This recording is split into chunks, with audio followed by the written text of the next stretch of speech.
Welcome to Your Yes-Filled Life. I'm Brenda Winkle, energetic leadership guide, psychic medium, and somatic coach for ambitious leaders who know their gifts are real and who want to stand fully in them. Here, you'll learn how to trust your intuition, embody your vision, and step into the freedom you've been craving, all without chasing more certifications or carrying stuff that does not belong to you.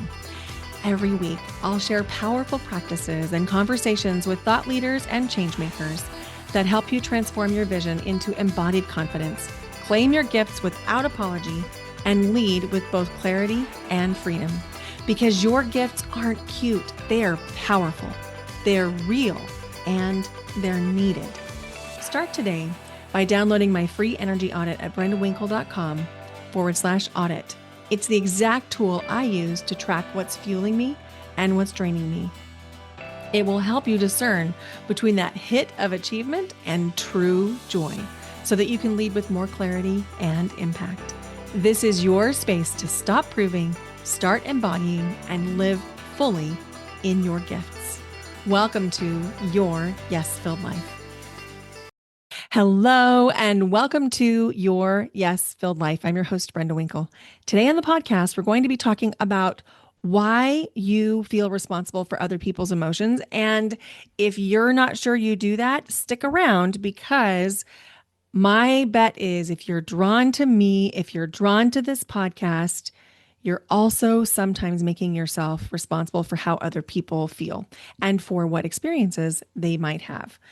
So, you know that feeling of walking into a room and you immediately scan for who's uncomfortable, who's upset, who might need reassurance, how's everyone doing, who's feeling confident, who's vibrant, who might I like to connect with after I make sure that these people are all taken care of, and then you quietly adjust yourself based on those answers?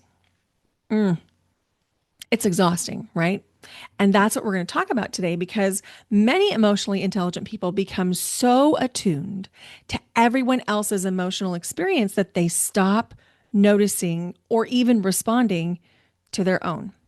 And that's when empathy, which is a very important, necessary, critical skill to live on planet Earth in this new version that we can all feel being birthed. We must have empathy, but it becomes self-abandonment when you start believing that you are responsible for everyone else's emotional state. That is not the same thing as compassion. That is not the same thing as empathy. That is something different.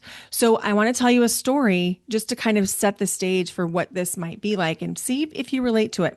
So I love to go dancing. I've talked about that on the podcast over the last several years. I love it. And at Halloween, I started to attend this studio that's new to me, that's very close. It's like 15 minutes from where I live, which in the Portland area, 15 minutes is like around the corner. And I really enjoy it. Well, I got a text from the owner of the studio because I had clicked on an ad, I think, in Instagram about being interested in something, and I won a 2-week class pass, meaning I could go unlimited times to the dance studio over 2 weeks' time to just give it a free trial. And I've already been doing drop-ins on their Friday night events, and so this just seemed like a really fun opportunity. So I went on a Thursday night and I went to 2 classes. I took a salsa class and a bachata class. And at one of those classes, I happened to meet somebody who was very kind, very good dancer, and made a comment that I already knew what I was doing, which I do. I've been taking salsa and bachata, among other things, for a while now, like pretty close to 3 years, or maybe just a hair over 3 years. And so even though I never had the opportunity to test at my former studios, because that just never happened, and I don't know why, but it never did, I am not, strictly speaking, a beginner. But I went to a beginner class because why not? I'm going to get to know people, and there's always room to get better at your basics and that kind of thing. So I went to this beginner class. This person commented that I didn't seem like a beginner. And it was just a nice conversation. We had a good time dancing. And then I went back the following night for a social dance. And this person saw me there at the social dance, and we danced together once in the lesson for salsa. And then there was another lesson for bachata. And this person asked me if I wanted to go dance bachata in another room instead of taking the lesson for bachata, saying that he thought I probably knew enough to skip the lesson. And in a way, I probably did know enough to skip the lesson. And that is what I ultimately chose to do, was to go dance instead of taking the lesson. I'm going to take a drink of water. And as my throat gets closer to like feeling like there's a tickle, there's something activating here in me. So I'm just naming that. So I came for the lesson because I love to attend the lessons because it gives me a chance to make some familiar faces so that when the social dancing starts, I feel more comfortable asking people to dance and they feel more comfortable asking me to dance. But in this case, I ended up going into a separate little room where there was some open dancing and there were several couples in there. I mean, several by like 20 couples in there all dancing bachata. And so we danced 3 or 4 dances. And then I was like thinking to myself, okay, I'm going to go back out to the main room and rejoin the lesson. And I said, I'm going to go get some water after this dance. And the person that I was dancing with was very kind and very nice and very considerate and said, well, let me buy you a water. Well, I had been thinking, I'm going to go out to the water fountain and get some water and then rejoin the class. But he wanted to buy me a water. So he steps up to the bar and buys me a water, which I very much appreciated. And then I still think we're going to go back out into the main room to the dance class and then I'll have water or whatever. But he leads me into a chill out room, which all this is connected, by the way. It's not separate. But the chill out room is tables and chairs. Well, the last thing I want to do at a dance party is sit at a table. Like, that's just not appealing to me. I want to dance. But I felt this man's desire to have some connection. And so I decided, well, he bought me a water. It's been a long time since somebody's bought me a drink. I'll just admit it. And it felt really good to sit and drink some water and to chat. And then I really wanted to go into the main room to rejoin the lesson. And so I finished the water and then I stood up. Well, I didn't finish it, but I was drinking it. And I said, okay, well, I think maybe let's go dance. And I wasn't clear because I think he thought we should go dance together. But keep in mind, I've known this person one day. And so we stand up, we go back into the room we were dancing in, and now we're just in this position of sort of watching the dancers. Again, not what I came to do. I want to dance. So I said, I want to go to the room. I was being very clear. I want to go back to the main room where the dance class is. So we did. And I decided that I was going to go take a moment, and I recommend you do this too, because I could feel the pull of what he wanted me to do so strongly. And I knew that I was on the verge of overriding myself. And so I took a pause, I took a break, and I was like, I'm going to go to the restroom. And that is a thing I always recommend you do. And I definitely do it. So I went to the bathroom, took some time to wash my hands, and finished the rest of my water bottle, and then went back out to dance. And I was getting ready to go onto the floor and just rejoin the dance when he motioned me to come stand next to him. So I did. And then I'm thinking to myself, because now I have my sovereignty back, I have a sense of what I want. I can separate out what he wants from what I want. And I'm like, I'm not here to be on a date with this man who I'm not on a date with. I want to go dance. And so when the lesson ended, the lights dim, and then the social dancing begins. And he asked me to dance right away. And I said, yes, but just one. And because again, I had my sovereignty back and I knew it was nothing against this person. He was a lovely human. He was very kind. He was very considerate. but I was there to social dance. And so I just wanted to dance. I didn't want to talk. I just wanted to dance. And so we did one dance, and then he said, well, I'm going to let you dance with some other people. And two things ran through my mind. One was, thank you for giving me that release. And the second thing was, you're going to let me? Um, which that might have just been a word choice. Again, I'd only known this person 24 hours, but I did lots of dancing with lots of different people. And this illustrates the topic of today's podcast episode perfectly. Because if we let our empathy drive our decisions, we will self abandon. I did not self abandon that night. I had a lovely time. I danced with many, many, many, many people, and it was so much fun. And the owner and I got to have a chance to talk, and I had met a friend there from my girlfriend's group, and it was just a lovely, lovely evening filled with dance and connection with lots of different people. And so it all ended well, but it was because I was intentional, and I'm very aware that I have such a strong sense of empathy that I can override myself. And my guess is this probably is relatable to you too. And if not, you're probably listening to the wrong show because we talk a lot about empathy management here. So there are subtle ways that you emotionally manage the room before anything even happens. An example would be over explaining your decisions before you've even actually said yes or no. You're creating the foundation to justify your yes or no with over explaining. Another thing that happens when you're getting ready to emotionally manage the room before anything ever happens is you'll roll back or eliminate boundaries before you've even shared them. You'll start to skip steps. This is so common for empaths.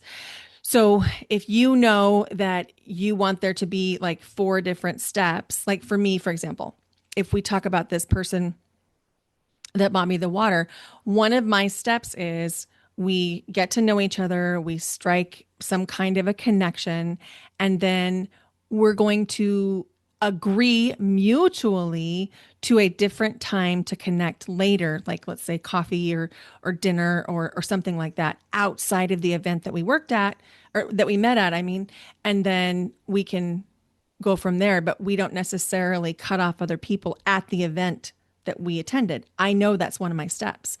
And if I would have not tuned back into my own sovereignty, I would have skipped that step of when we decide we want to further connect with each other, then we set a time and a place outside of that event so we can still enjoy the event. But I didn't skip that step because I came back to myself. That's an example of skipping steps or softening boundaries. And boundaries, remember, or maybe you don't know if you're new here, boundaries are ways that we decide what we will and will not accept and tolerate from other people and how we will respond. That's the really important part. We don't necessarily decide how other people are going to respond. That would be an expectation. But a boundary is, how am I going to respond in this? What are the steps I need? What are the things that I need? And another way that this shows up, if you're getting ready to emotionally manage the room before anything ever happens, this is a big one. You'll hesitate to share good news because you don't want anyone to feel bad. Or maybe you're worried they won't support you. So if you have a tendency to not share the really good news, I would be suspicious that you have a tendency to emotionally manage rooms and that you might be putting other people's empathy ahead of your own self-trust and sovereignty. One of the other ways that we can emotionally manage a room before we even get there or before anything ever happens is we'll notice subtle changes in our own body language or in our own tone of voice. So this might happen if you are a very confident person. You typically stand with your shoulders back and down, and then you walk into a room, and the next thing you know, you're standing like with your hands crossing what I call the fig leaf position. Do you know what I'm talking about? The fig leaf. So you have your hands like crossing over your pubic bone or you're crossing your arms, but you're really confident, but you're matching the energy in the room. And so you're making yourself look less confident to be more relatable. That would be a sign that you're emotionally managing the room before anything ever happens. Another way that we do this is we mentally prepare for reactions. We might even rehearse conversations that have not ever happened yet so that we know, okay, well, if this happens, then I'll do this. If this happens, then I'll say this. And another way we emotionally manage has to do with how willing you are to put yourself out there. And this means sometimes we emotionally manage the room by not sharing things online. Even though you might be a business owner and you need to share things online, you don't because you're emotionally managing the room. And a lot of times, and this one is so important, you might find yourself taking responsibility for tension that you have nothing to do with. It's not your fault. It's not your responsibility. It doesn't even relate to you, but you're taking responsibility for it. So here's an example. Yesterday, as I'm sitting here recording, was Mother's Day. And I spent time on the phone with my mom, and my daughter came over and spent time with me. And it was just a lovely day. We ate pizza. We ate literally frozen pizza because that's kind of our thing. And we went for a walk with Bentley, my dog, and we watched Gilmore Girls, which was our thing the whole time she was growing up. We've watched the Gilmore Girls entire series from beginning to end more times than I can count, like probably double digit amounts of time. So it was really a lovely day. And then I realized, oh, I haven't posted today. And I made myself a promise about a year ago that I would post every day, at least 6 days a week. And I hadn't posted. And I was thinking to myself, well, I could talk about the podcast, but what I really want to talk about is Mother's Day. And then I went into pre-managing other people's responses and emotions about Mother's Day because, oh, what about the mother who isn't a mother but wants to be? Or what about the mother who lost somebody? Or what about the person who may have lost her mother? And so I almost didn't post celebrating photos with my own family, with my mom and my sister and me and with my daughter and Bentley, because I was already I was already emotionally managing how other people might feel. I didn't even have proof that they would feel that way. It was a might. My guess is you can probably relate to that too, because empathic people like us, we aren't just feeling emotions. We're anticipating, we're carrying, and we're managing emotions for other people until we learn not to. And here's the thing about it. This is not in your head. There's actually science to back this. And there's a lot of researchers that have studied this. So there was a research study done by Hatfield, Cacioppo, and Rapson in 1993 that talked about something called emotional contagion. And what it is where humans unconsciously absorb and mirror back emotional states around them. So if you've ever walked into a room and immediately felt tension or heaviness or awkwardness or stress, you're not imagining that. And that's not weakness. Human nervous systems are consistently responding to emotional cues, but sensing somebody's emotions is very different from being responsible for regulating them. Because the truth is, you cannot regulate someone else's emotions. Now, there is something that is happening inside this emotional contagion. Okay, so you walk into a room, you feel the emotions of other people, and then the next thing that happens is your nervous system, which is connected to your subconscious, meaning you're not consciously aware that you're thinking about this, is subconsciously scanning for safety and for danger. So the research of Stephen Porges, and I'm citing something that he published in 2004, tells us that many empathic people become incredibly skilled at reading tone shifts and facial expressions and gestures and other nonverbal communication, mood changes, and emotional energy because their nervous systems learned that paying attention to how other people were processing emotions helped them to stay safe. Your nervous system is literally making this a priority, especially if you're not paying attention to your own body. And your nervous system probably learned that keeping other people emotionally safe and emotionally regulated helped keep you safe. And so there's such a good reason why you're doing this. It's not actually weakness, it's a supreme form of intelligence, but it's costing you.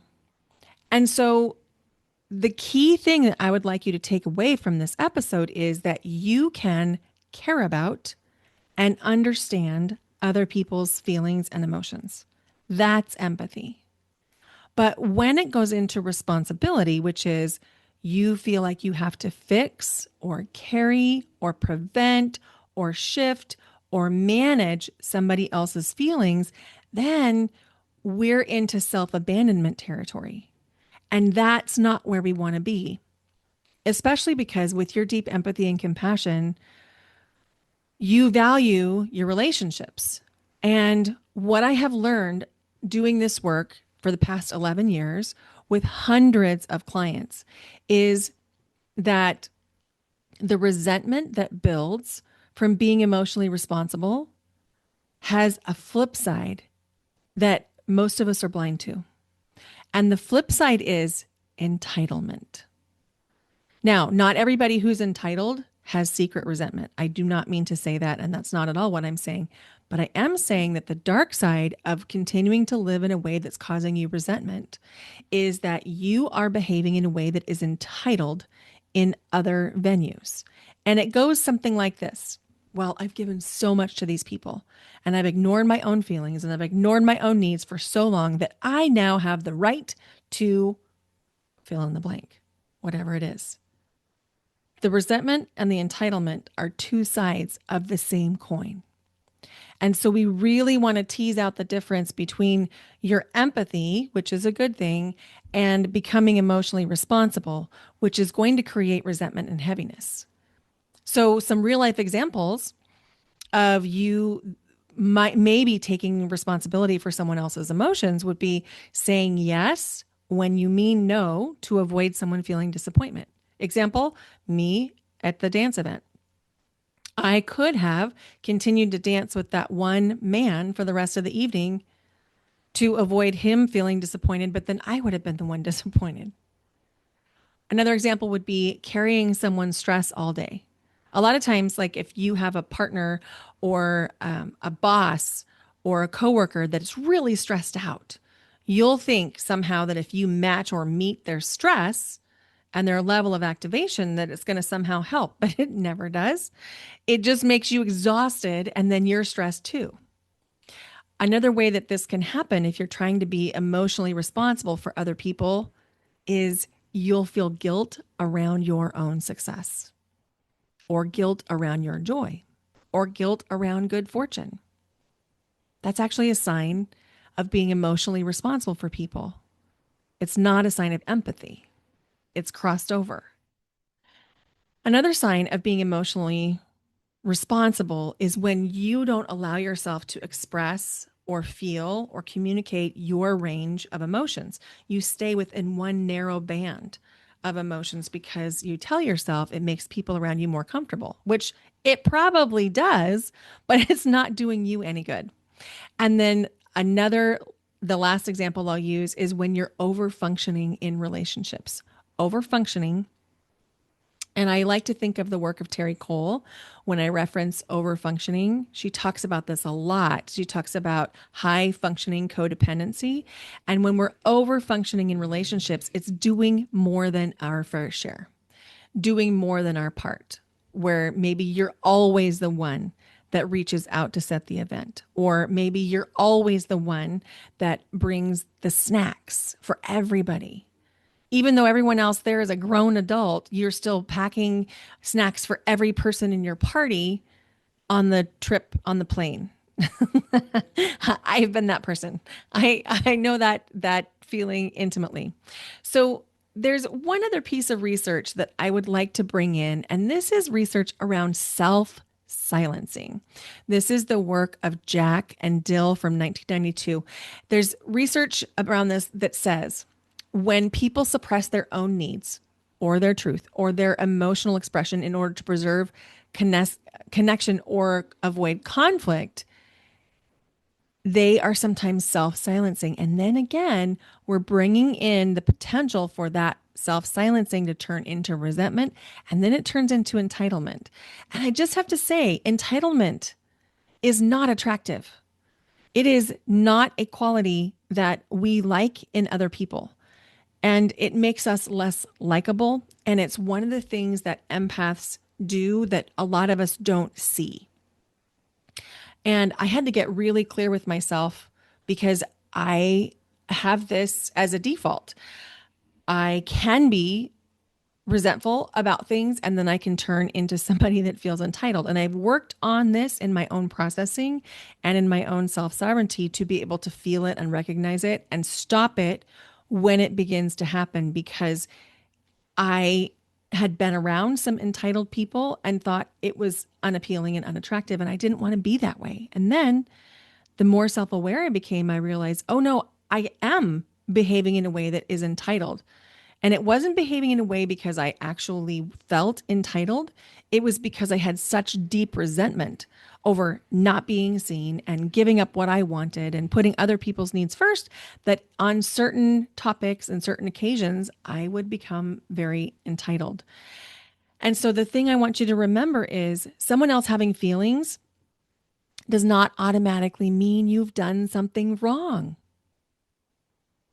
Other people can be disappointed, and it doesn't mean you're wrong. It doesn't mean you're bad. This is so important. And if this feels really scary to you to hear this, just know that it used to feel scary to me too. And it feels scary to a lot of my clients when they begin to work with me. And this is something that we do a lot around. This is why we do the nervous system practices. This is why we have breath work. This is why we do somatic processing, because a lot of us have come to believe that we're not safe unless we're managing other people's emotions. And this has nothing to do with codependency. This has to do with the fact that you have empathic skills and abilities. So the cost of always keeping your attention focused outward on what other people might be experiencing or what other people might be having their emotions and that kind of thing is that you stop hearing yourself clearly. You stop listening. You no longer hear what you want or what your feelings are. And the costs add up to things like chronic exhaustion, resentment, which we've already talked about, confusion about what it is that you need, second guessing yourself, disconnecting from your intuition. I talk about this all the time on the podcast, that making yourself responsible for other people's emotions is the number one way to block your own intuitive intelligence from coming in. Number one. And another cost of this is identity suppression, where you're pretending like you're not who you really want to be in order to keep somebody else more comfortable. And this comes back again to that guilt around your success, because the success is probably leading to some kind of an evolution for you, whether it's like a new position or a new way of talking about yourself or a new set of expectations or a new set of standards, whatever that is. It's causing some identity suppression. And all of this together often costs in terms of emotional burnout, where the burnout that we hear so much about, my theory is, yes, there's absolutely physical burnout. There is research to say that burnout is actually a physical, physiological, measurable condition. But I also think that a lot of times emotional burnout is caused by making yourself responsible for other people's emotions and experiences. Because here's the thing, you cannot listen deeply to yourself while you're constantly monitoring everyone else. And this is a big part of what we do inside any of my groups or my one-on-one coaching or even the Empowered Empath Collective. We use the POWER framework. The power is presence, optimize, wisdom, embodiment, and renew. And when we apply that power framework, we learn to recognize and identify where we might be self overriding. We learn what to do instead of taking emotional responsibility. We learn how to foster a sense of belonging without trying to fit in. And we really work to develop that nervous system safety. It's where everything intersects. So I'd love to leave you with some moments of self return, like where you can come back into yourself. So here are some things that you can do that will shift this for you in a measurable, noticeable, but also subtle way. This won't be like blowing things up, but it will make an absolute difference. So I've got like, let's see, how many? 1, 2, 3, 4, 6. 6 different ways that you can do this. We're going to start with the easiest and go to the more complex. So, number 1, pause before you reassure somebody. Even if it's to count to 10, just pause. You're going to be amazed at what happens in those 10 seconds. A lot of times, people will actually self reassure. And the other thing is, when you pause, you'll have a chance to notice how you are feeling so that you can say something or do something that is very true to you. Don't rush to reassure or make someone feel better. Count to 10 first. That's number 1. Number 2, asking, is this mine? Is this mine to fix? Is this mine to carry? Is this mine? This is really important because so many times we're trying to fix things that no one has asked us to fix, that no one has asked for our advice on, that is not really any of our business. And yet we're making ourselves responsible for it. And so it creates a conundrum for us. I like that word, conundrum, because we're trying to take care of something that's not ours. And then if we end up helping people who don't actually want our help or advice or perspective, we're also creating another crunch in the relationship and you're emotionally exhausted. So, invitation to ask, is this mine? If it's not yours to fix, my invitation would be to ask the person that you're having a conversation with, would you like support or would you like ideas? The difference is, if you're supporting somebody, you're letting them talk. You're just listening. And then if they want ideas, then you can share your ideas. But I'm going to say, really, in a pretty strong way,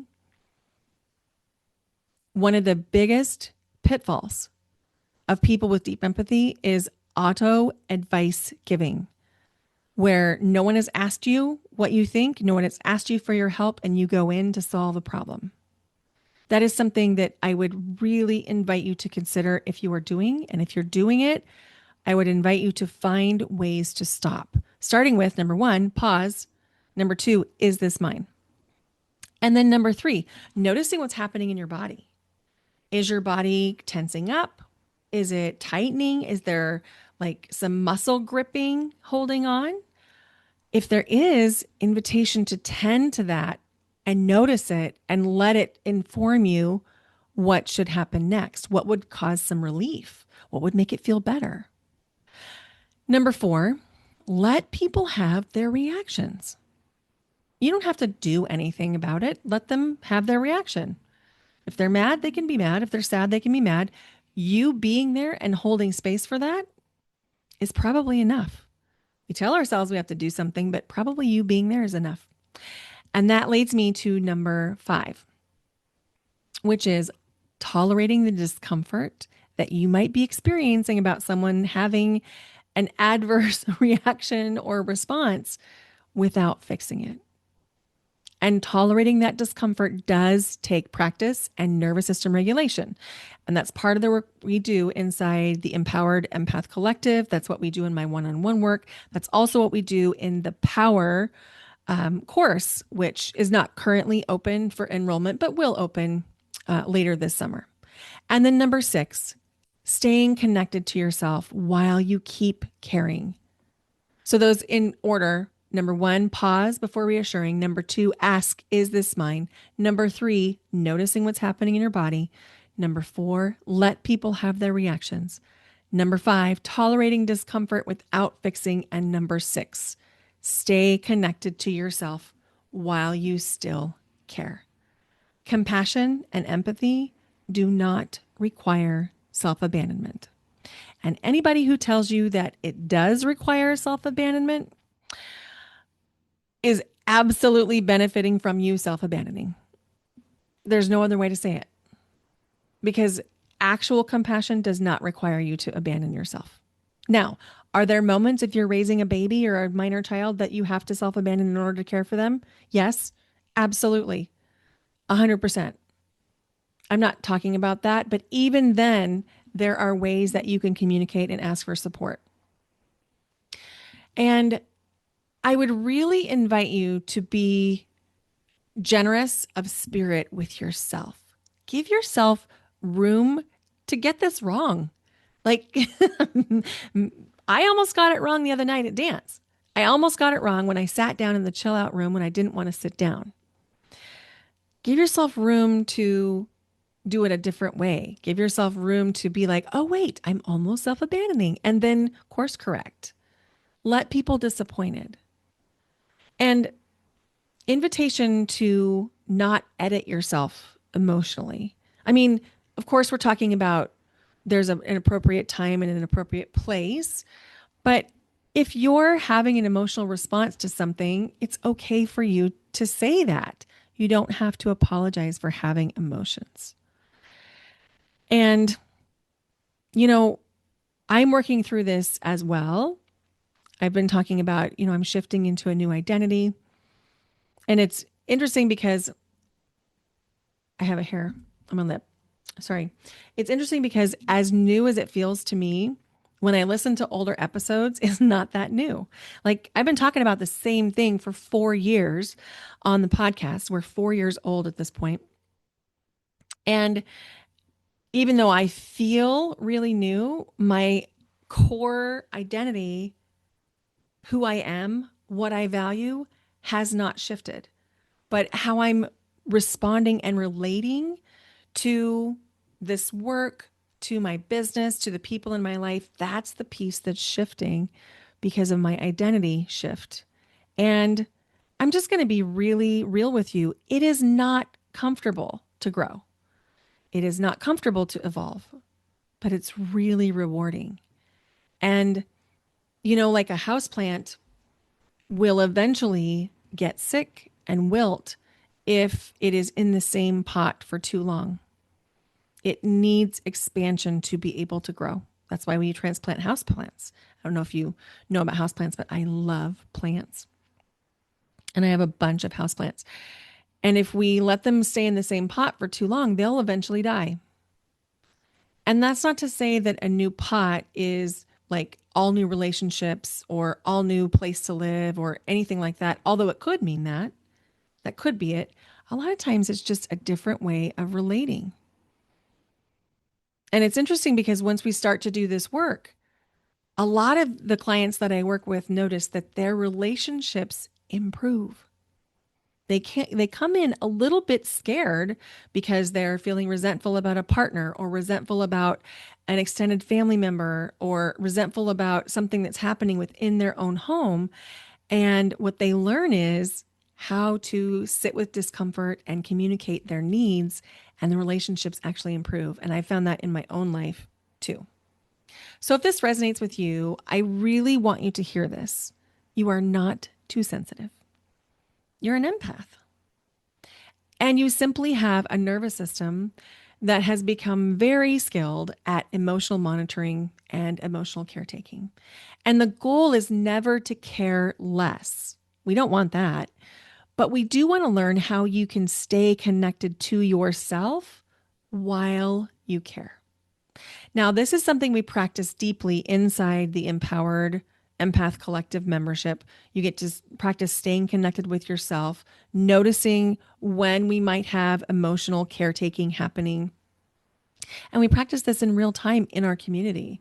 We work on building internal steadiness. We work on learning to support each other without carrying, and we work a lot on nervous system regulation.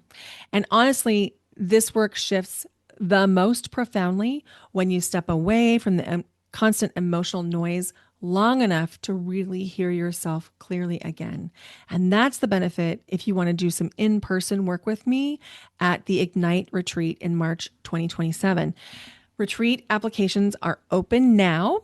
I'm accepting the applications, and the doors will open very, very soon. And so you want to get your application in. The doors open in July for the Ignite retreat, which will be held in March 2027. This is a very limited number of people that can come. There's only spots for 10 at this retreat. So you want to get your application in so we can have our conversation. And then when the doors open in July, if it feels aligned for you, you can come join us. So this week, I have a final question for you to ponder before the next episode comes out. And it's this: how often are you managing emotions that were never actually yours to carry? And I want to just name that when you start asking yourself this question, it can feel really confronting, because you're probably, if you're anything like me and most of my clients, you'll probably notice there are lots of places you're carrying things that aren't actually yours. And there's so much love for that. You are not alone in that. And you can choose something different.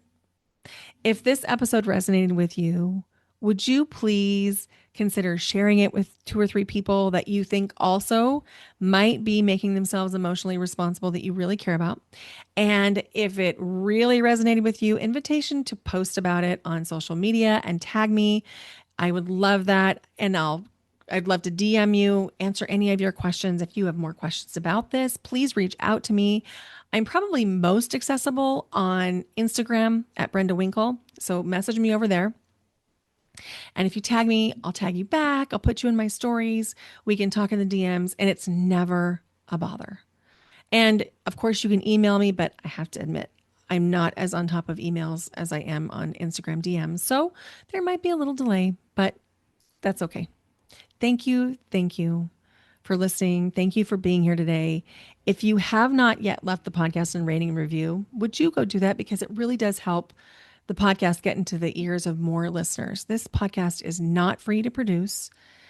And this is like a reciprocity thing that you could do that would be very supportive to me and to the podcast if you'd leave it a rating and review. Thanks for being here. Bye for now. Until next time.